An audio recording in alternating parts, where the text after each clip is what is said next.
First, again, let me express appreciation to the Minister of Information and the management of the Federal Ministry of Information for keeping this program very much alive. This is the third time since I became minister that I'll be appearing on this particular platform, the Ministerial platform. And that goes to show the excellence that has been injected in this ministry and the progress that has been made regarding how official information is communicated to the citizenry and to the rest of the world. Congratulations, my brother, the Minister of Information. Well, it's just as good that the vision and mission is appearing there. But what I want to do this afternoon is to say, what is the reason for this endeavor?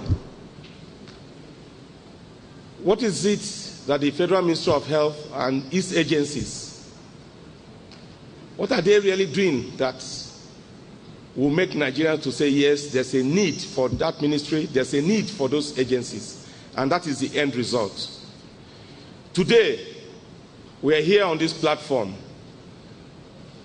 at an important moment in the life of this country, an important moment in the life of the administration of President Goodluck Jonathan.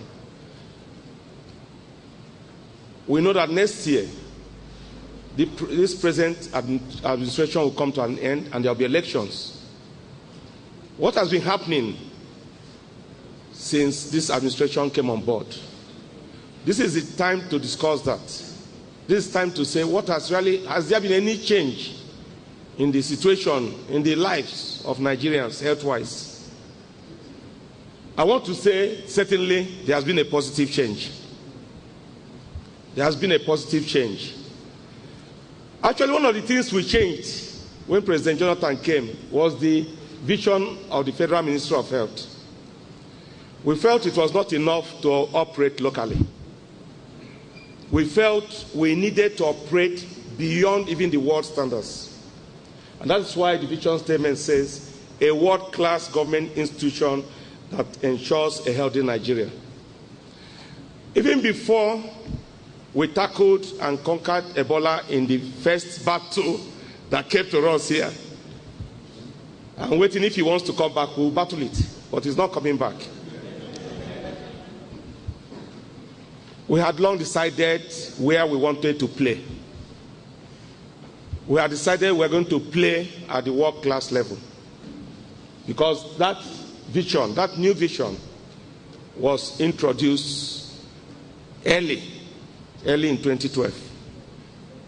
So that wasn't the vision. The vision was a bit limited, but we felt we needed to go much, much higher than that. We have done so many things. We've done so many things in the health sector. But you know something about the health sector? When things appear normal, when everybody is walking around healthy, the work is taken for granted. For you to remain healthy, someone is keeping alert. Someone is doing some work. And that is the health sector. For Nigerians who have been enjoying healthy lives, there are people who are ensuring that, and that is the health sector. I just want to make that point. That sometimes when people don't have any disease, they think there's nothing happening. No. It just means that the health sector is at its best. But what simply happened was that I think God wanted to confirm what the Minister of Health, what the Minister of State for Health, what the Permanent Secretary Health, what all the Directors General, the Executive Directors, the Executive Secretaries working in this sector have always said that we're indeed working. And he said, okay, let's test that system that they are building. And you agree with me today that if you need to combat Ebola virus disease, the reference point is Nigeria for the whole world. That is the meaning of world class. That is the meaning of world class. Now, what's the mission? The mission says we take the lead, but we do it in partnership. When we also tested by Ebola, that was the time we tested that mission statement. Certainly, starting from Mr. President, who was the commander-in-chief, and through the ministers. I think the Minister of Health was the Chief of Defense Staff. And then that's the General Officer Commanding, the Minister of State. The President took leadership and delegated the Minister of Health, who then took direct leadership of that health sector, whether we're operating at the federal level, whether we're operating at the state level, whether we're operating at the local level, local government level, or whether we're operating at the level of individuals. It was all leadership by example, partnership that was enduring, leadership that led the way to success, partnership that guaranteed that success. That's what it was. And in health matters, we don't play politics. We don't play politics. In health matters, the interest is the well-being of the Nigerian. Next slide.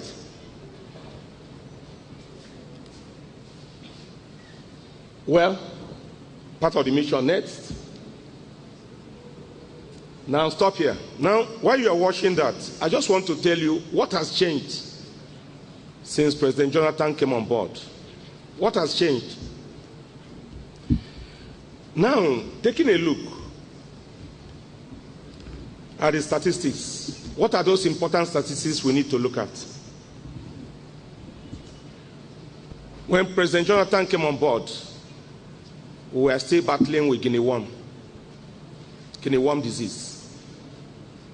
Today, there's no single case of guinea worm disease in Nigeria. And you know that the WHO certification came at the right time as a birthday gift, 100 years of Nigeria, since we became a nation, not just independence, since we became a nation, 100 years. And WHO gave us that birthday gift as a certificate declaring Nigeria totally free of the guinea worm disease. There are still countries that are battling with guinea worm disease, but Nigeria will not board last. Nigeria has never been last. Even in smallpox, Nigeria eradicated smallpox way ahead of many states, many countries. What about polio? Even in 2011, we had 62 cases of polio, white polio virus incidents. At that time, 8 states, 30 local governments were suffering from polio. What is the situation today? Since the beginning of this year, we've had only 6 cases. 6 and 62, are they the same? So it should be clapping now if they are not the same. Instead of 8 states, only 2 states do we have any instance of polio this year. Instead of 30 local government areas, we are talking only of 4 local government areas now. We are talking about the results, what makes meaning, the impact. I will tell the story later, but let me say what the impact has been. Then you look at our infant mortality. Our infant mortality. Before President Jonathan came, it was 75 per 1,000. We've had a modest reduction. We are now 61. It's coming down, and we're on track. So almost 20% reduction in infant mortality since President Jonathan came on board. Almost 1/5, yeah. Then if you take the rest of the children, those above up to the age of 5, children under the age of 5, not just infants. Infants are those below the age of 1. When President Jonathan came, it was 157 per 1,000. Now it is 94 per 1,000. 40% reduction since President Jonathan came on board. We are moving on. We need to give credit where that credit ought to go to. What about our mothers? What about maternal mortality? When President Jonathan came on board, we are talking about 545 per 100,000. Where are we today? 350. It has moved from 545 to 350. 35% reduction since this particular president came on board. But of course, Nigeria when people say, are you going to achieve the MDGs? I say, well, even if we don't achieve the MDGs as far as maternal health is concerned, maybe next year we may still achieve it. But even if we didn't, we've made tremendous progress. Nigeria has been moving. Since when we introduced the MDGs at the turn of the century, Nigeria has reduced our maternal mortality in this country by more than 2/3. By more than 2/3. What is the target for the MDGs? Is 75%. So we need to move from 2/3 to 3/4. We need to move from 2/3 to 3/4. It hasn't ended yet. That will come at the end of next year. So we may still meet it. We are working exceedingly hard, believe you me. But what I want to say is that even for the president, what he saw on ground and what he has been able to do, that is 35% reduction. What else do you want to know? There was nothing called Nigeria Center for Disease Control. It takes a vision to know that you may need such an organization. So when President Chuwkwu came, there was nothing. People now, when they talk about NCDC, it's like they were born with that name. When I hear them talk about it, I say, NCDC is doing well. I say, come. If you remove 5 years, there was nothing like NCDC in this country. And they are looking at me. I say, yes, it never existed. Never existed in our lexicon. It was not in our dictionary. It was not in our consciousness. But today, everybody talks about the Nigeria Center for Disease Control. That is the brigade that went to fight Ebola. Again, established by the administration of President Goodluck Jonathan. And today, that is a reference point for the rest of the world. When Africa saw that Nigeria has such a thing, Africa took a decision at the level of presidents that Africa should have the Africa Centers for Disease Control. We are operating at world class. We lead the world. We are not waiting for the world. Part of the reason why we're able to reduce maternal mortality, because we are operating at world class. A drug called misoprostol was not on our essential drug list until President Jonathan came on board. Misoprostol is the drug that can be used in the more rural areas to prevent or to treat the commonest cause why pregnant women die. The #1 cause of maternal death is what is known as postpartum hemorrhage, bleeding following childbirth, uncontrollable, and the woman just dies from loss of blood. And this drug called misoprostol, our own scientists, Nigerian scientists in Nigeria, did a study and found that it was effective.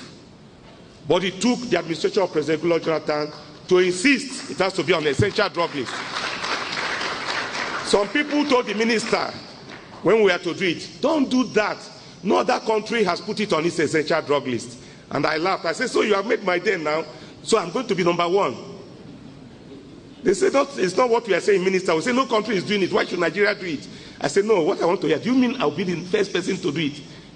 They couldn't answer. I said, okay, if I'm going to be the first person, we'll do it. 5 months later, WHO put it in their own essential drug list. That is what we meant by world class in all our approach. Now, I'm taking time to do in part because the rest is video show. You stay back and watch the video show. But I want you to know when Jonathan came on board, there was no national VVF center. Today we are talking of 3. From 0 to 3.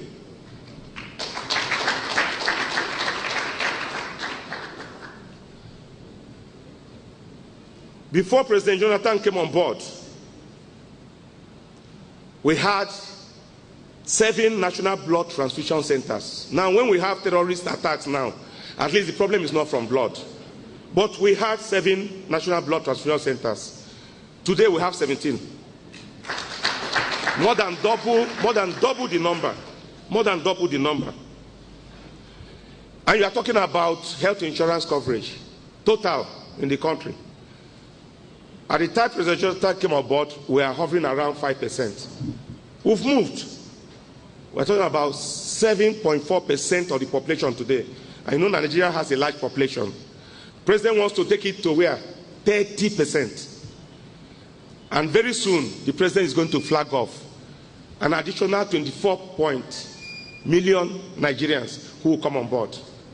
Very soon, because all our school children At the primary school level, they are all going to be on health insurance, courtesy Mr. President, President Goodluck Jonathan. At the time President Jonathan came on board, we had stopped sending resident doctors out of the country. And that is why when sometimes resident doctors say they are striking, I say, you can't be against this president unless you are not grateful. There was nothing like that.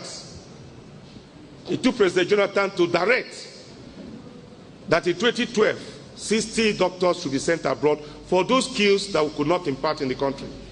It wasn't there.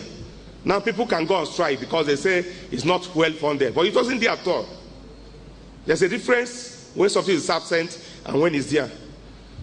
When someone say, I've had lunch, but I'm not yet full, and another person who has not seen food is looking at that person, you know how the person will be looking at the person. Someone is saying he has not had enough. Someone say, I've not eaten for 3 days. That's the situation. That was the situation. For more than 20 years, did you do any single case of open heart surgery in Nigeria? Today, 4 hospitals in Nigeria, I'm talking of only government hospitals, but if we include the private hospital, 5 hospitals in Nigeria have the capacity to do open heart surgery. Within the last 1 year alone, University of Nigeria Teaching Hospital has performed more than 60 open heart surgeries. For 20 years, no single case. Nobody was discussing it. Today, we can send people there for treatment. And it's successful. You are guaranteed world-class treatment. Now, let's see the photographs and videos, just to show you why we are getting all these results. Next one. Yeah, next. I don't want to bore you so much with stories, but we are here to talk about results. Next one. Next one. Yes, some of the policies, because policies are the things that drive anything you are going to do. You must start from policies. You may go to laws if it's necessary, and then you begin to implement. When you now talk about national oral health policy, doesn't it surprise you that before President Jonathan, nobody talked about oral health as a policy? You may say we got independence in 1960. But it's during this administration that the first ever national oral health policy for this country was formulated, approved by the National Council on Health, taken to the Federal Executive Council, and the Presidency Council approved it. That is just to tell you. It was under President Goodluck Jonathan that we had the Federal Executive Council for the first time in this country approve the National Pharmacovigilance Policy. You should be interested in policies. If we didn't have policies, we wouldn't have tackled Ebola. Let me just tell you, it is the policies that led to the tackling of Ebola. So you are seeing the policies that made these things possible. For the first time in this country, we have those policies.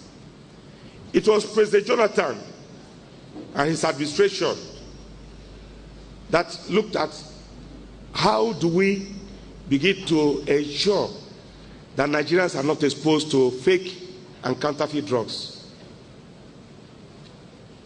And one of the policies that needed to be implemented had to do with a novel drug distribution policy. That policy, that implementation plan, was approved by the Federal Executive Council under President Goodluck Jonathan.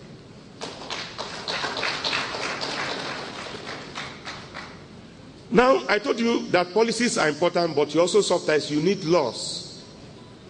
And there are bills that have passed through the Federal Executive Council because of President Goodluck Jonathan. Take something like a new tobacco law. We already have some law in place, but it is not where we should be. Now, this new tobacco law, we are hoping, now that it has been sent to the National Assembly, will ensure that everybody is protected in this country. And President Jonathan demonstrated courage Because if you know how people fight against this type of bill, then you know what, that you require courage to do certain things. That bill sailed through the Federal Executive Council, and today we are waiting with all every hope. We know our National Assembly will look at it and they will pass it. These are some of the things that have been guiding us. Of course, we have always had a plan that has been deciding what we are doing. The National Strategic Health Development Plan, it was approved by the Federal Executive Council, chaired by President Goodluck Jonathan. President Jonathan also inaugurated it and launched it.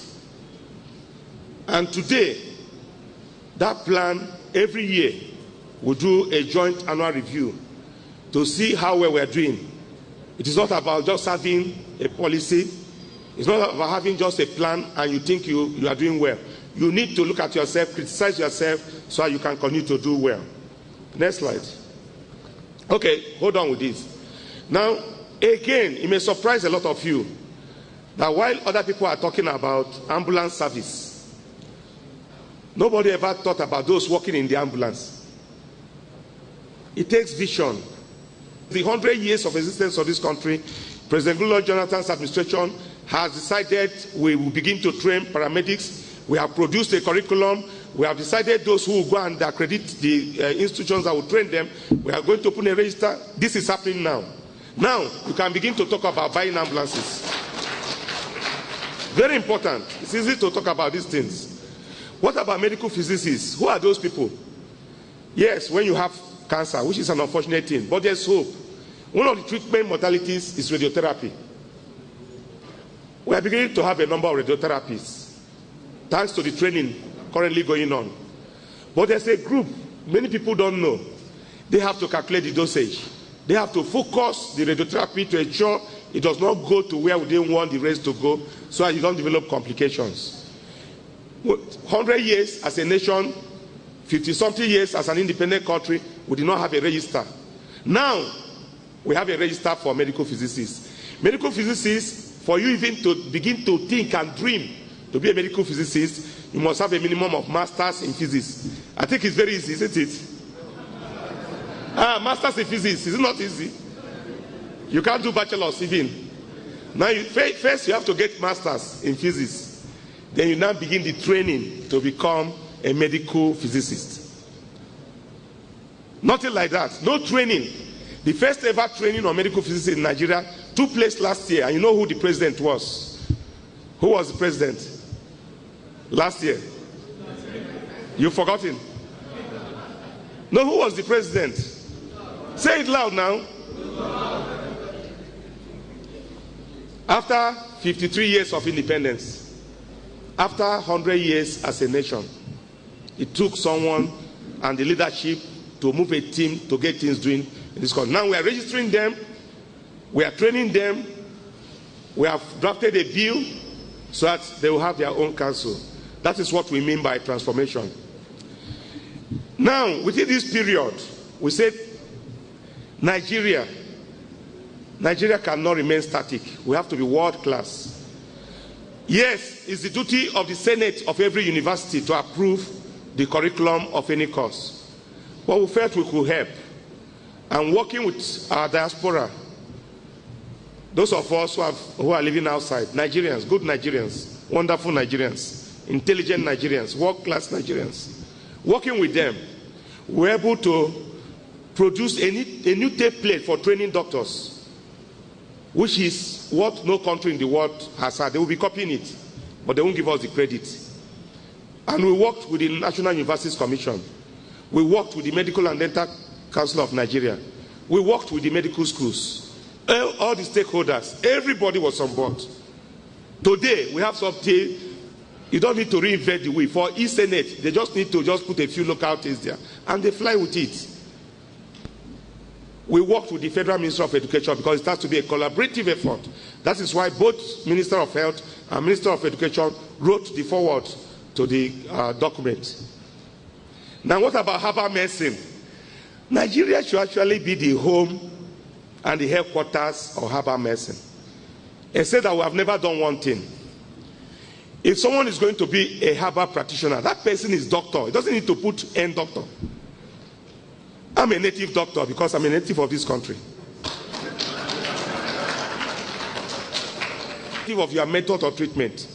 It took this administration to tell Nigerians the truth, that why we are not progressing is because we didn't realize that the first job of a doctor is to make a diagnosis. The first job of a doctor is to make a diagnosis. You've seen what has happened in some countries where an Ebola patient came, they didn't make a diagnosis, they were given antibiotics, he failed. The first function of a doctor is to make a diagnosis. So if you are going to be a herbal practitioner, you must know how to make a diagnosis. Because even if your great-great-grandfather told you that this tree he planted will stop fever, will stop malaria, how do you know it's not Ebola virus disease? How do you know it's not typhoid fever? All of them come with fever. So, diagnosis. And if you must make diagnosis, you must go and learn the science of making a diagnosis. You must know physiology, you must know biochemistry, you must know pathology, pharmacology, just name it. So now, herbal medicine is going to the university, to the medical school, courtesy of the administration of President Goodluck Jonathan. We set a high-powered body, including those people you used to refer to before as native doctors. They were part of those committees, and they are happy. They gave a special award to Mr. President, and they gave another award to the Mr. Minister, saying for the first time we have people who really want to move herbal medicine and take it to the international level, to world class. So don't be surprised next year when your son says, Daddy, Mommy, I want to go and study herbal medicine. Yes, the drugs are there. Go and ask NAFDAC. The drugs are there. But we need the doctors, and they have to be trained. When that happens, you choose. When you go, you have malaria, they make the diagnosis, they tell you they can give you this drug or you can take this one. The choice is yours when they after telling you. That is where we want to be, and we'll teach the rest of the world. Herbal products. Why must Nigeria import herbal products? When this is the home. When this is the home. Why must we? So we are going to ensure that we're just exporting, but of course NAFDAC must be sure what we're exporting, but we're going to be exporting. Now, primary care remains the bedrock. Primary care is the bedrock. Now people ask, can we quantify what we do in the health sector? Now that is what you have on the screen. The President launched the Saving 1 Million Lives initiative October 2012. And since then, we have calculated just from that initiative alone how many Nigerian lives have been saved. These are people who should have been, you have been reading in the pages of newspapers, obituary. But see it here, saved. Next slide. Next one. Well, you know about the National Health Bill. It's still at the National Assembly. They are tidying it up.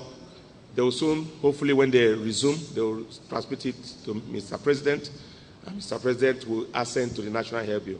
National Health Bill will bring more predictable funding to the health sector. National Health Bill, when it becomes an act, will enable money to be made available by government for emergencies. You know what happens with emergencies?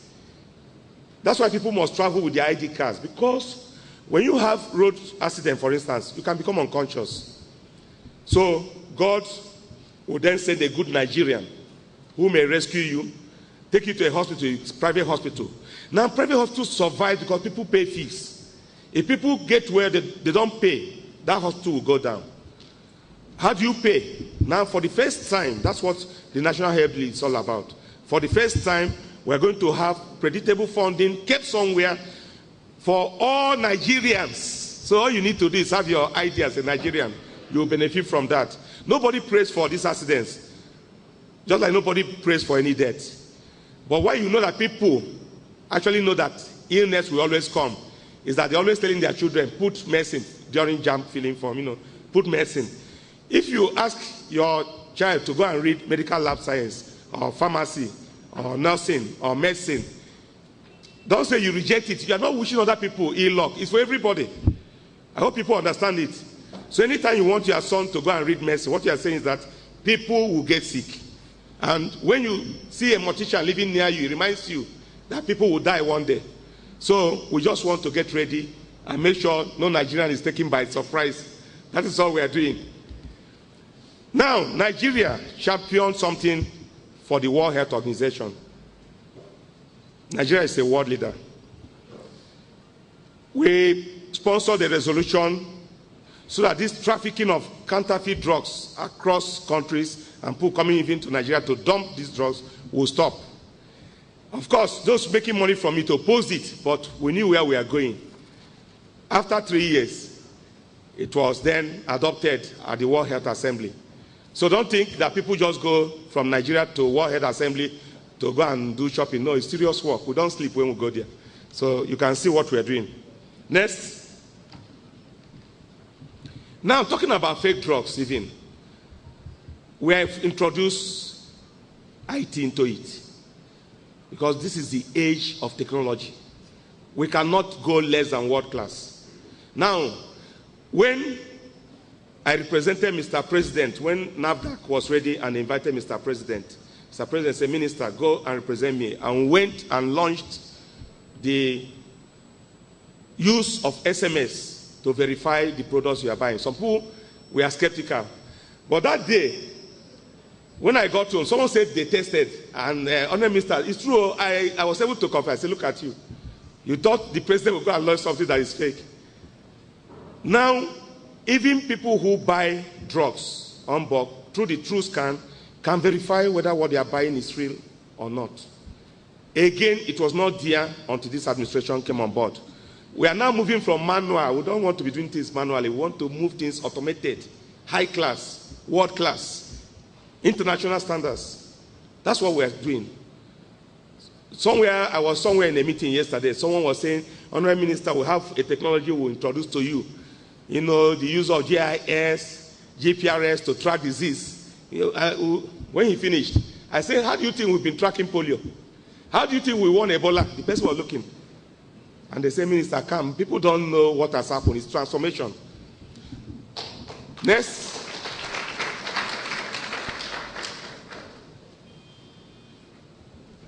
Next.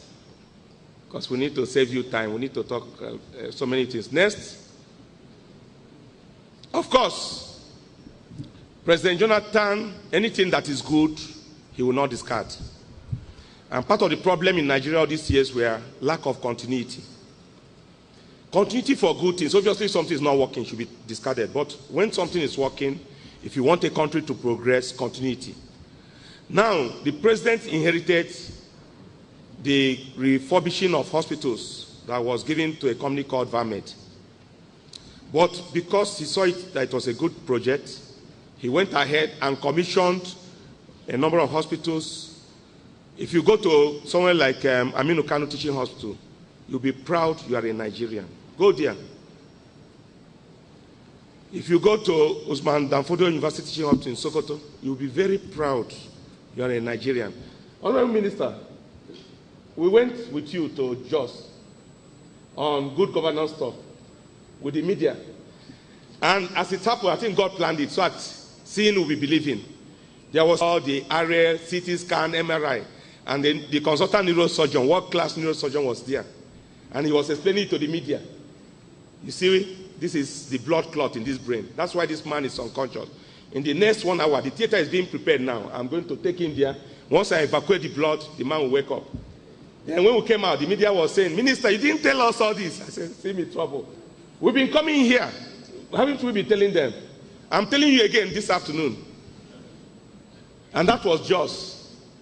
Go to Ife, Obafemi Awolowo University Teaching Hospital, Ile-Ife. Go to University of Benin Teaching Hospital, Benin. Just go to any of these hospitals. You'll be surprised what you have in this country. And you begin to say, I didn't know. Now we're telling you, you know. You know. Go there, you'll be proud. Next one. So, President Jonathan has now approved a phase 3 of this VAMED program. So those other teaching hospitals that are yet to benefit will benefit. Next one. Okay, I'll show you pictures. Nightbridge. They told Mr. President that they'll be building something for 20 years, but they didn't have money to build it until he came on board. They gave them money. Now they completed it. That's why they commissioned such a gigantic building. Action, that's what we're talking about. Action, action, action. So all these are physical developments. Next. Now there was nothing called federal. Yes. Next one. That one is Bauchi. Go back to that. Okay. We are promoting dental health, oral health. So we buy equipment, we distribute up to the local government level. So this is the FMC Azare. Next. Now, there's something that has happened in the health sector. Now, we have a lab now, which was built by the Medical Laboratory Science Council of Nigeria to make sure they are world standards and they also conform with the standards in Nigeria. So Mr. President asked me to go and do that on his behalf. Next.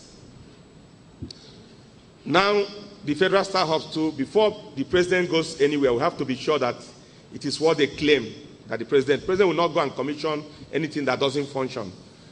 Next. Now, when I came on board, I said, look, everybody must move to the federal capital. Not only can they do kidney transplants, but they can also do open heart surgery. So just telling you how their ICU looks. That's at those people from Kwara. That's your place. Next.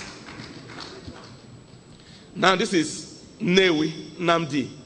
Don't think that Newi is all about manufacture of spare parts, manufacture of electronics and trading. No.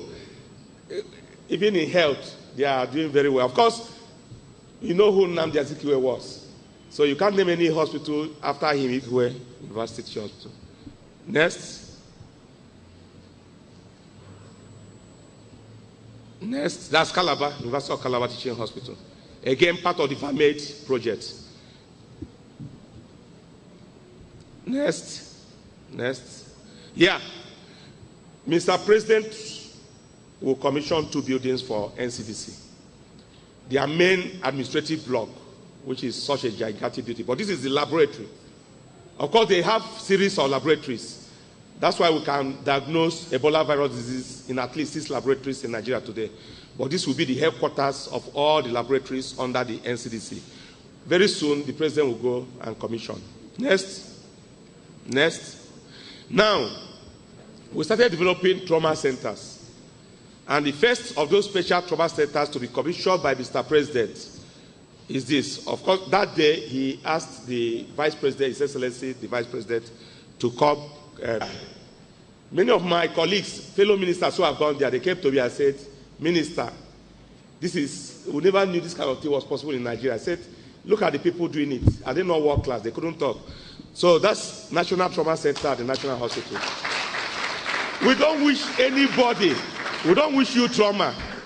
But if you take permission from the management, you can be guided through the place. You can be shown onto in Nigeria. You can come by helicopter, you can land on top. No, show it back. Yeah. On top there, there's a helipad. So if you like, come by helicopter, no problem. Next one. Yeah, that's His Excellency, the Vice President on that day, landed. Next. Next. Next. Next. Okay. Next one. Next. Next. Okay, go back. Regulatory and administrative complex. A lot of work is going on in NIPRI, within the FCT. So much is going on. So the president came by himself to commission that edifice. Next.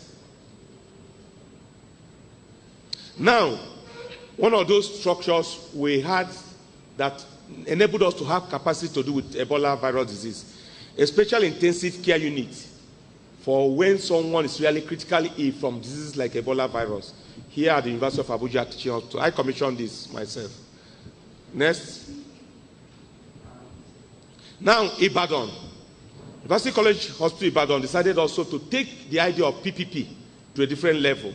Now, this cardiac center in Ibadan, which I commissioned, is a good example of PPP. If you go there, let me give you 2 stories. One story was that A reverend gentleman visited Nigeria for a conference and then suddenly developed chest pain in Enugu. A loss. Look, was, you know that man sitting near you people, the executive secretary of National Health Insurance, those are the people who opened the heart. That man is a dangerous man. Started with our hospital in Uyo. He too agrees. Uyo, go there. When the first, of course they've done more since then, when the first stem cell transplant was done for sickle cell, where, you know, sickle cell is SS, but if the person starts producing AA, it's like anybody. So that's the meaning. They transplant the bone marrow. And because of the success, they've done quite a number. So that's been it for you. Now, all of us, we're all growing old. It's only bad people that don't think of the day they retire. I always tell civil servants, if you know that everybody must retire, then pension and gratuity should be the easiest process.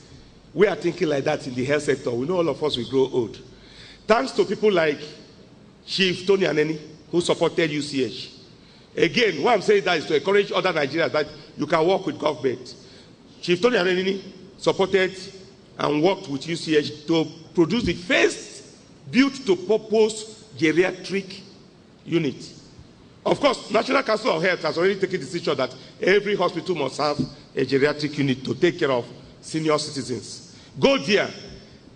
I'm sure some of the people who go there will just say, ah, God, it's good to grow old. Next one. Over 40 centers in Nigeria can do what you call dialysis. But 6 of federal government hospitals can do kidney transplant. So the only thing that is stopping the issues now is just the cost. But National Health Insurance is working hard. We'll find an answer to the cost. But if it's hospitals that can do kidney transplant, federal government hospitals alone, 6 of them. And we have listed them. Next. Why we list them is that you can go there and verify. Okay? Next. Laparoscopy surgery is common now in Nigeria. If you go to a place like Ife, it's like routine for them. If you don't want a big scar, they do a small scar for you and do the same surgery. So those of you who don't like big scars, like our beautiful ladies, please patronize them. That's what you should be doing, not going abroad. Now, cancer control. We are working very hard on that. And these are regional centers dedicated. We supply them with state-of-the-art equipment, particularly for 3 types of diseases. Cancer of the breast, cancer of the cervix, and for men, prostate cancer. Go there. Go to the one in Abakaliki. Go there. Now, over more than 2,000 women have been screened. And with the instruments and the equipment we provided them, when they screen you, if it's a tiny lesion, they just take care of it and send it in for biopsy. Then if it's a bigger lesion, they take you to the proper theater and do the bigger surgery. The women are happy for that because we are preventing. And mark you, we introduced the vaccine for the first time, working with the First Lady of Nigeria, then Patience Jonathan. We worked with her in 2010 and 2011. We did that just to introduce school children. Over 200 school children. We immunized them so that they will never get cancer of the cervix. Now, we have now included it. If you ask the ED of National Primary Care Development Agency, it's part of what we are planning next year to become national program. Next. I've told you about VVF. Those are the 3 national centers now. And you can see what one of them is already doing. All of them, they are very busy.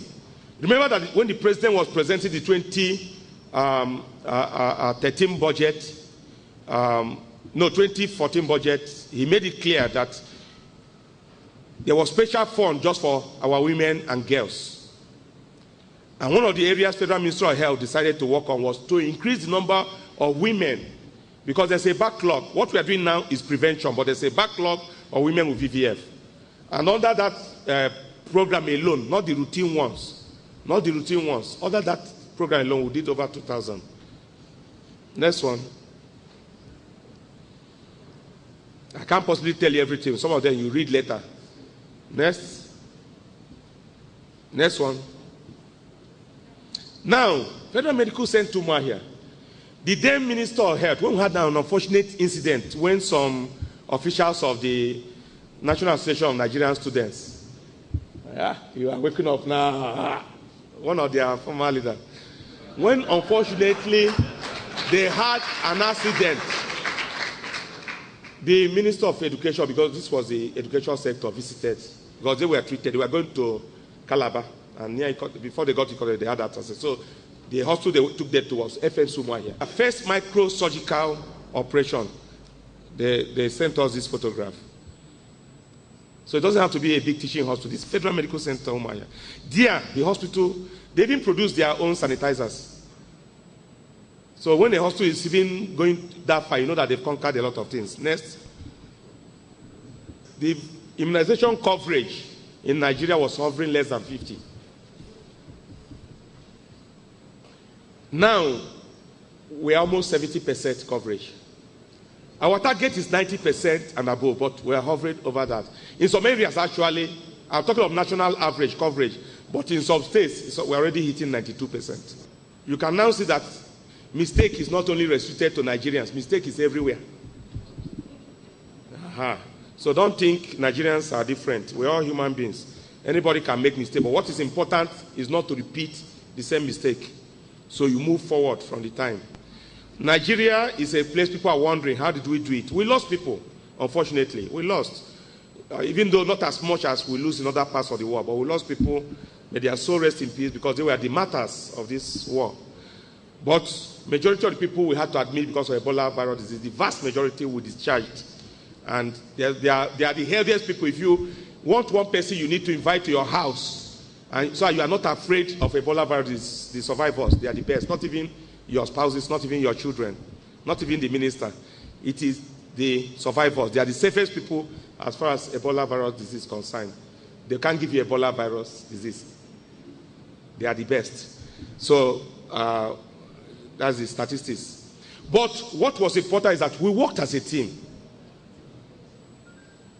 We worked as a team, starting from Mr. President. Now, what people did not know is that we never slept. In June 2014, in March 2014, there was no Ebola virus disease in Nigeria, but we heard that there was Ebola virus disease in Guinea. We don't share any border with Guinea, but it's part of ECOWAS. The Minister of Health, that is me, personally signed letters to all the governors of Nigeria, copied all the commissioners for health, and also the Minister of FCT and the Secretary of Health of the FCT, to allow them. And we started training. If you ask the commissioner, they will tell you, yes, Federal Ministry of Health sent people through the NCDC. We started training people to prepare. That time, we never had it. Then the president went to a meeting of ECOWAS, where, together with other leaders, they agreed that they would, like Minister of Information said, Mr. President, again, demonstrating that leadership, declared a national emergency. Declare national emergency to empower the Minister of Health. Look, we can lock you up or to check you. Because if you don't have that emergency, someone will be protesting. Why are you locking me? So to enable us, go to anywhere, enter anywhere, and do things properly. When we say, stay in your house, you stay in your house. That is the whole idea of the emergency declaration. Mr. President followed it up with what? Meeting of all the governors with him.